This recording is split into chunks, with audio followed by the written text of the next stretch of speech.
So again, this is a biopsy of a person's brain with Alzheimer's disease. And what we see here are the two hallmark features that really clinches a diagnosis of Alzheimer's disease. One, you see the plaques, which are made up of beta amyloid protein when they abnormally form these plaques outside of the brain, or sorry, outside of neurons inside the brain. And these are the tau tangles, which are formed inside neurons, made up of tau protein.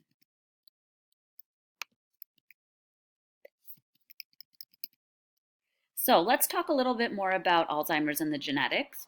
What we know is that there's a specific gene called ApoE that's formed on or found on chromosome 19. It's not causative, meaning that it does not absolutely cause Alzheimer's if you have this mutation in this gene, but it's highly associated with the development of regular Alzheimer's disease. What I mean by regular is not the inherited or very early onset Alzheimer's, but the regular run-of-the-mill Alzheimer's that we see in all patients over age 65. A lot of these patients do have some abnormality with their ApoE gene, but not all patients. And that's what makes it complicated. There's not just one gene that causes the disease. And in fact, environment and epigenetic factors also play a role. And we're learning more and more about what exposures predisposes you to having Alzheimer's disease. Now let's talk about the rarer form of Alzheimer's, which is the inherited form.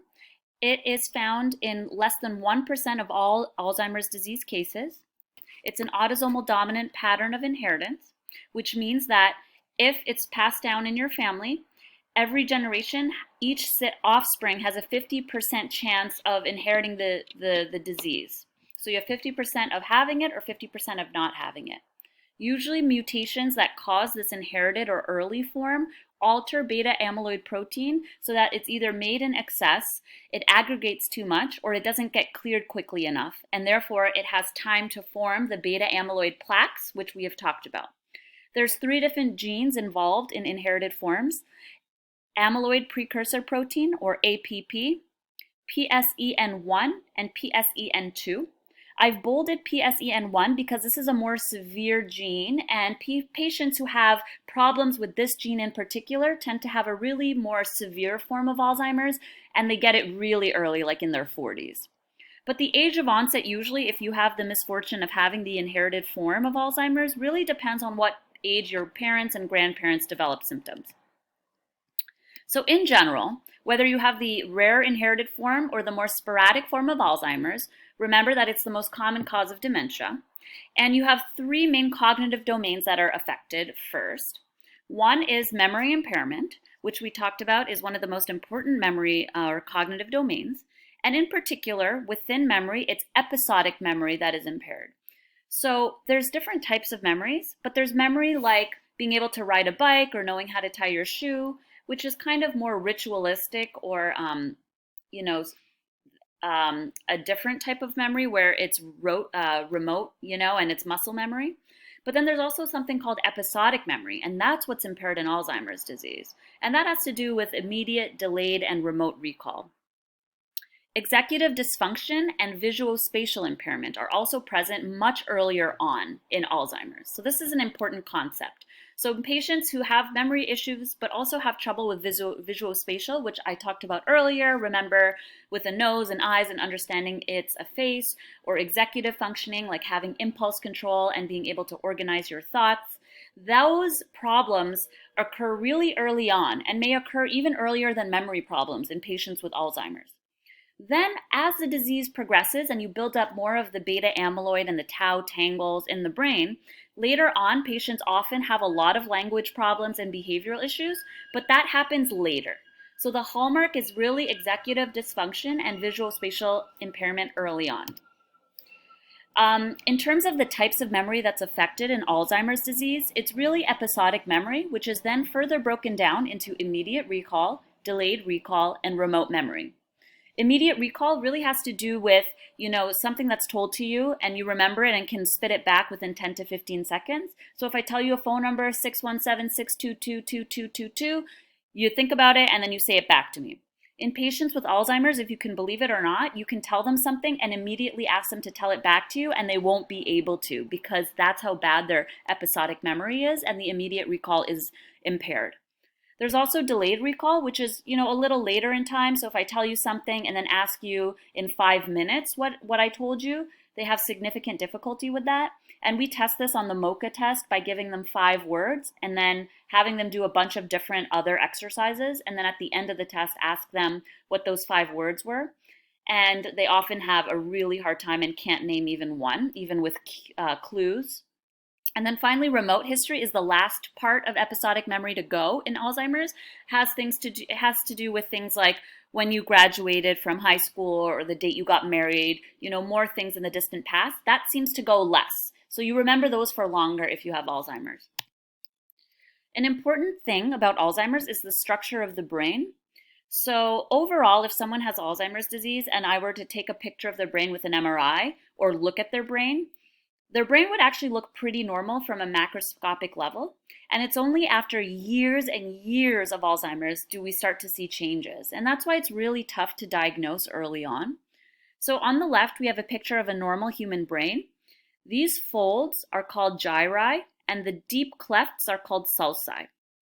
This is the brain, and this part in particular on the side is called the temporal lobe, and it's involved in language and memory. So as I told you earlier, episodic memory is affected in Alzheimer's disease. There's a specific structure, it's right here, called the hippocampus. And if you see here where my mouse is pointing, it's this swirly part of the temporal lobe in the inside. It's often called the jelly roll of the brain because it kind of looks like one. And the hippocampus, why it's important is it is the main structure involved in memory, particularly episodic memory. And this structure really degenerates and builds up a lot of beta amyloid and tau, and that's why it degenerates quickly or over time and causes a lot of symptoms of Alzheimer's. So if you look on the right here, over years, there's a shrinkage of the hippocampus in the temporal lobe, and the whole brain in general is shrunken. It looks like pieces have been eaten, and that's because the beta amyloid and tau just start to cause the brain to degenerate and shrivel up. So these sulci, or the spaces, become much deeper and wider because there's not enough brain tissue anymore.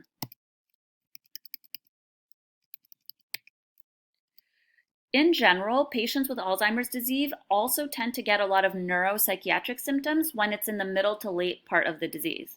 What I mean by that is they start to feel like they become irritable, they don't feel like hanging out with family members as much, they start to get depression, understandably, because they're not the same as they were before. The brain is shriveling up and causing different parts of the brain that regulate mood to go down, and that's why their personality starts to change. And they can even develop hallucinations and delusions and seem like they have a psychiatric illness like schizophrenia or something, but it's really not. And it's just because their brain is getting destroyed, and it's really just part of the Alzheimer's disease, and it's really unfortunate.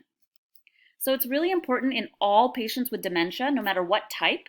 And honestly, when patients come to my office, sometimes I don't know if it's Alzheimer's or a different type until I do more testing, and after I follow them for months and months, does the diagnosis become clear. But either way, any patient with dementia should be screened for depression and all kinds of psychiatric symptoms, because if they are depressed or anxious, we can give them medications or refer them to meditation and therapy, and it doesn't cure it, but it just helps a little bit.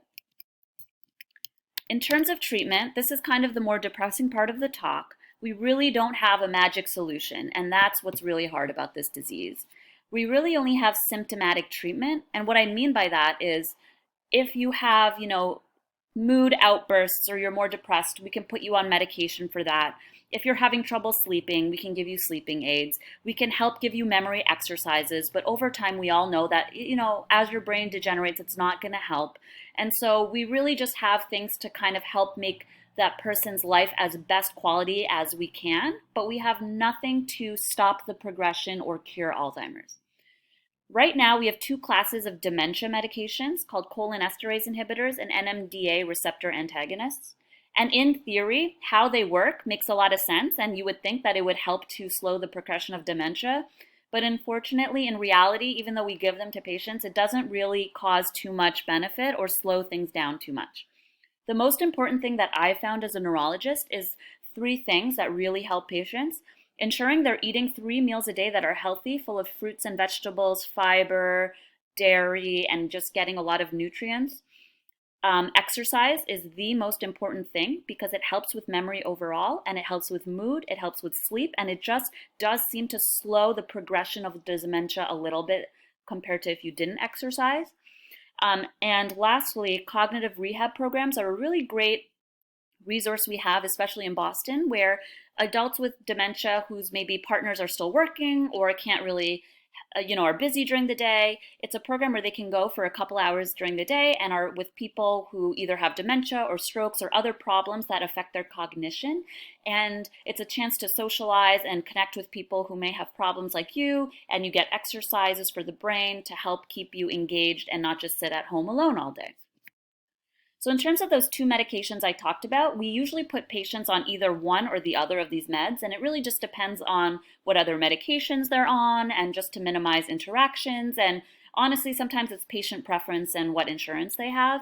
But either way, they're both pretty equivocal. They don't really do too much, but patients with Alzheimer's and their families want to feel like we're doing something. And there's some weak evidence to suggest that maybe it slows things down by a couple months or weeks. So if we have something that can help a little bit, we usually put patients on it.